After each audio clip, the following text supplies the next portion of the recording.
Now, the dark side of getting shredded. Not many people speak about the actual repercussions, what happens, the process behind getting to sub 10% body fat, achieving an elite physique goal. A lot of people just talk about the benefits and the fact that it's all sunshine and rainbows, everything goes well, you achieve your dream physique, but no one actually talks about the process to actually get that.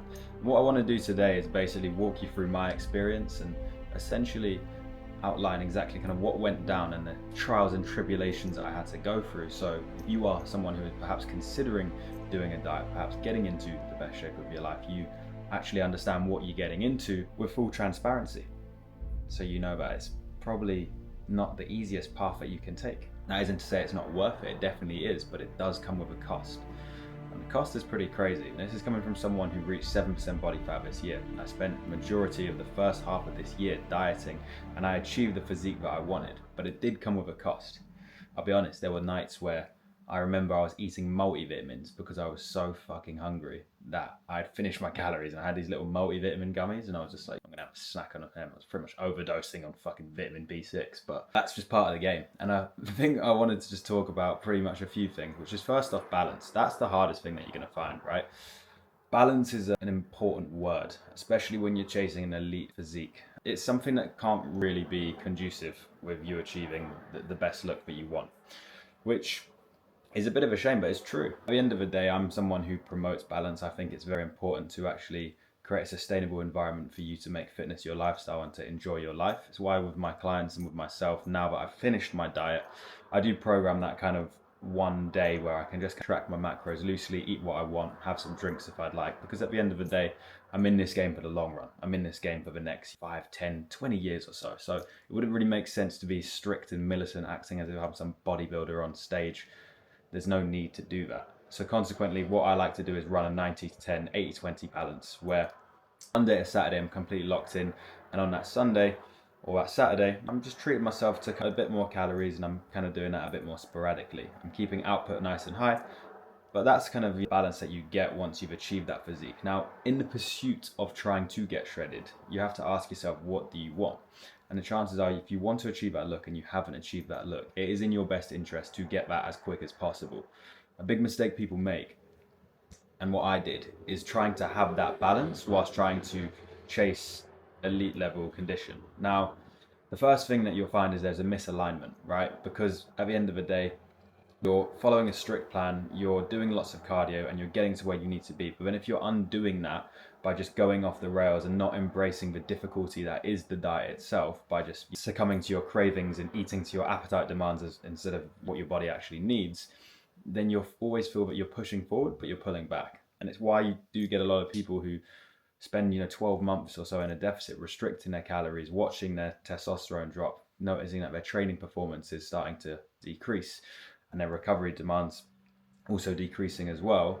And they do that for a prolonged period of time. So eventually they do feel shit and they don't enjoy the process of cutting. And I wouldn't either. That's 12 months, which is why I really do advise that if you're trying to actually achieve elite level condition, you got to do it in a very short time frame, which is why bodybuilders do a very short prep. They don't want to spend the majority of their time prepping for the bodybuilding show. They want to spend the majority of their time pushing their weight up, gaining muscle, or at least maintaining that look year round with enough fuel in the tank to train hard and feel good, right? So the first thing I would say is that you want to be doing this in a quick manner. Now, the problem with that is that requires little to no balance. And as long as you are aware of that, that's a good thing, because it means you can be in and out of that. But what it does is it requires you to be a little bit psychotic in a way. You're going to be having to hit your training, your cardio and steps militantly. That's just a given. But when it comes to those meals out that you would typically have with perhaps friends or family, you might find that if you are serious towards your goal, you're probably going to have to say no. I said no way more times than I wanted to this year. People invite me out for food. No. Reason why is because I wanted to hit my goal. There were a lot of times where I could have gone for drinks. I was living in Bali where your party scene's pretty high. I said yeah a few times. I definitely went out and I enjoyed myself, so I'm not perfect. But I also said no many times. And the thing that you'll find is your social battery kind of declines, not only physiologically, like very hungry and you're fatigued all the time, so you can't really go out for prolonged periods. I remember I had a friend who invited me to go to this waterfall literally 3 to 4 weeks before my photo shoot, where I was on very low calories and high energy, and I was like, nah, can't do that, mate. I was like, because if I'm in that position where I have to walk 20 to 25,000 steps on like 18k calories, I'm hiking and I don't have my exact meal plan, I can't do it. So I remember like, little social events like this became very difficult. It became very easy to say no to things such as alcohol and going out, because what I found is if you're going to have that balance when it comes to going out and doing this, you're going to have to track those calories. And what you'll find is when your calories are very low, you need to be very creative at how you consume your calories. You want to make sure it's the most satiating food possible. When you go for meals out, Mr. Chef does not have your satiation at the top of his mind. He's more focused on obviously his reviews and giving you a good dining experience. Therefore, calories will be a little bit higher. You kind of have to estimate that to actually keep your physique in check. And consequently, you're going to spend a lot of your calories eating out and you're going to be hungry for the back end of the day or tomorrow morning. So that's for me why I found it very, very easy to say no. But the trade-off is you become very isolated at times, and that's part of the game when it comes to bodybuilding and achieving an elite level physique. Not to mention the alcohol side. I don't think this is spoke about much, and I highly recommend limiting it. But if you're someone who's young and you're living in a cool environment, I don't know, imagine if you were living in Marbella or Ibiza and there's these events going down. It's very hard to say no. I think it's easy to say no to the pub in the UK. Everyone goes to the pub every week. But when you've got these cool parties and these cool beach clubs and these events, it becomes difficult to say no. And it's a kind of war with yourself when you think, should you live through your 20s and enjoy yourself, or should you chase this goal? And you might even face this almost identity crisis. I definitely found that. And one thing that I found, which was pretty crazy, this is definitely the dark side of it, was that when I did want to go out for drinks, I would restrict my calories quite a lot. So 1,000 to 1,500 that would be taken away from the total amount of food. And I would allocate that towards obviously having drinks in the evening, because I know I'm going to have some vodka Coke Zeros or tequila lime sodas. And yeah, I definitely drink to excess in certain times, 5 to 10, 15 drinks perhaps, depends on the occasion. And what I found was the dark side of this was when you are restricting your calories, when your body weight is decreasing, your body fat is decreasing, your tolerance decreases with it. Not to mention you are restricting your calories from food to actually make way for those alcohol calories. And the weird thing, it's not weird when I look at it, I found that I was blacking out quite a lot without even realizing. I was drinking more than I actually realized that my body could take. And consequently, I noticed actually quite a lot of problems in my own life, because I'd wake up with a terrible hangover, but I'd make stupid decisions. I'd spend stupid money. I'd probably say some things I probably shouldn't have said. So that's the dark side of it. I want to be completely transparent. And the sad thing about that is you realize that if you are going to actually chase your goals and get into this elite level condition, you do socially and just in general need to be kind of locked into it. And you can look at that as a negative or you can look at that as a positive, but you need to understand this will be a phase in your life where you really need to stay focused on your craft and focused on obviously your physique. And that's actually a very good thing, because what it allowed me to do was to focus on my business, to focus on my content. And consequently, my records when it came to business, in terms of engagement, in terms of building my following on Instagram, that was the highest it had ever been. It still is to this day. My clients were getting results because they could see the results that obviously I was getting, which would motivate them. I was becoming a leader for those around me. Not to mention, I spent a lot of time just in the house. I've been studying quite a lot and just improving at my craft. So I look at it as actually a positive. I look at it at those 3 to 4 months where I was completely focused. I was in complete alignment with the person I wanted to become, and it allowed me to actually focus and go all in on a goal. So what I would say is the dark side of this is you will remove balance. You will feel misunderstood by people. People will try and take you off your path. They will say, just live a little, have this bit of food, have that one drink, and you'll have to say no. And consequently, you'll feel isolated, you'll feel misunderstood. But if you embrace it and understand it's just a phase and you go all in, you will come out with the best physique, likely the best business, or the most amount of progress in your current financial and career part of your life. You'll look your best, no doubt. You'll be feeling better. You can't be eating amazing food, sleeping well, hydrating often, and having terrible skin. Everything is going to improve in your life, but the trade-off is you are going to be a little bit less sociable. That is part of the game. And that's something that I experience quite a lot, which not many people speak about. You also have that kind of mental aspect where you're reducing your calories a lot. You get what we call prep brain. You become a little bit retarded. You have very low energy. I think anger can definitely increase. I noticed that. I was very short-tempered when I started to restrict my calories. Little things that shouldn't piss me off really piss me off. I do my client check-ins via software called Loom, which is screen recording. Sometimes I would do like 8 to 10 minute Loom video and it would crash. Or consequently, I would crash out. I would go fucking mental, nearly just twat the laptop. And seeing this, it's a bit of a shame. It makes you realize that you can't have it all. It's not all sunshine and rainbows. Other things, your testosterone drops a fair bit when you do go to that low body fat percentage. Libido kind of leaves the chat. He wasn't really interested in going out and speaking to girls by the back end of it. And that's completely normal. Again, it's a trade-off. And this is where you just need to consider with yourself, are you all in on this goal? Because if you've come into this and you think, balance, I can get shredded and I can look amazing and I can live a very normal, happy life. There's a reason why most people don't have it. There's a reason why to get to 8% body fat, to have a top 1% physique, you have to act like the top 1%. You have to think of the version of yourself who is that person. What do they do and what do they refuse to tolerate? And typically what you'll find is they don't complain as much. I always say to myself, when I found it to become difficult, I said difficult relative to what I know and to those around me. I want to do something that I've never done, so I've got to do things that I never did. And that's what allowed me to have the mental fortitude to just kind of embrace that process and just send it and just push it. Now, could I do that year round? Absolutely not. That was a phase.